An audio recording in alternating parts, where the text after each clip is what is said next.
आणि यानंतर एक ब्रेकिंग न्यूज समोर येते। ओमराजे निंबाळकर यांच्या पुण्यातील निवासस्थानाबाहेर पोलिसांचा बंदोबस्त वाढवलाय। पोलिसांच्या 5 गाड्या निवासस्थानाच्या बाहेर तैनात करण्यात आलेल्या आहेत। ओमराजेंच्या निवासस्थानाबाहेर आता पोलिसांचा बंदोबस्त वाढवण्यात आलाय। या संदर्भात अधिकची अपडेट आमचे प्रतिनिधी लक्ष्मण जाधव यांच्याकडून घेऊयात। लक्ष्मण, एकीकडे आपण पाहतो हा निकाल लागला आणि त्यानंतर हालचालींनी वेग घेतलेला आहे। ओमराजेंच्या निवासस्थानाबाहेर पोलिसांचा बंदोबस्त वाढवलाय, काय अपडेट?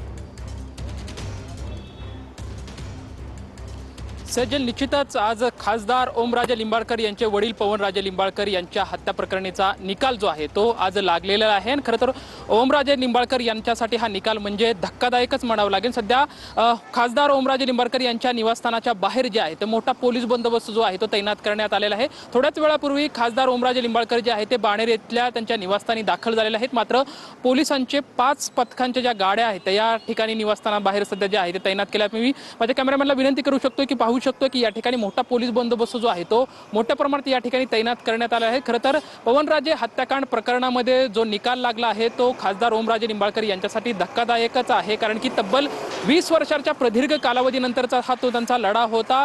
मात्र हा जो निकाल लागलेला आहे तो त्यांच्या विरोधात लागला आहे, कारण की जो आरोपी होते ते आरोपींना निर्दोष मुक्तता जी आहे ती न्यायालयाकडून देण्यात आलेली आहे। त्यामुळे साहजिकच कुठेतरी असंतोष किंवा निराशा जी आहे ते खासदार ओमराजे लिंबाळकर यांच्या मनामध्ये आहे ती खदखद सुद्धा त्यांनी बोलून दाखवलेली आहे। या ठिकाणी पोहोचल्याच्या नंतर सुद्धा त्यांनी प्रतिक्रिया माध्यमांना देताना हेच म्हटलं होतं की चांगल्याला कधीच निकाल जो आहे तो मिळत नाही अशी भावना जी आहे त्यांनी व्यक्त केली होती। आणि राजकीय भूमिका सुद्धा मी काही 2 ते 3 दिवसामुळे जाहीर करणार आहे अशी सुद्धा भूमिका घेतली होती। मात्र सध्या त्यांच्या बाणेरच्या घरासमोर जर बघितलं तर एक छावणीचं स्वरूप आलेलं आपल्याला या ठिकाणी पाहायला मिळतंय।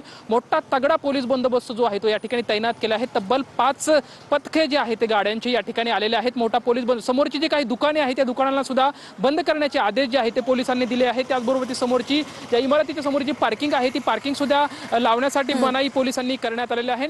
अगदीच धन्यवाद तुम्ही दिलेल्या सर्व सविस्तर अपडेटसाठी लक्ष्मण। तर आपण पाहतोय ओमराजे यांच्या पुण्यातील निवासस्थानाबाहेर बंदोबस्त वाढवण्यात आलेला आहे।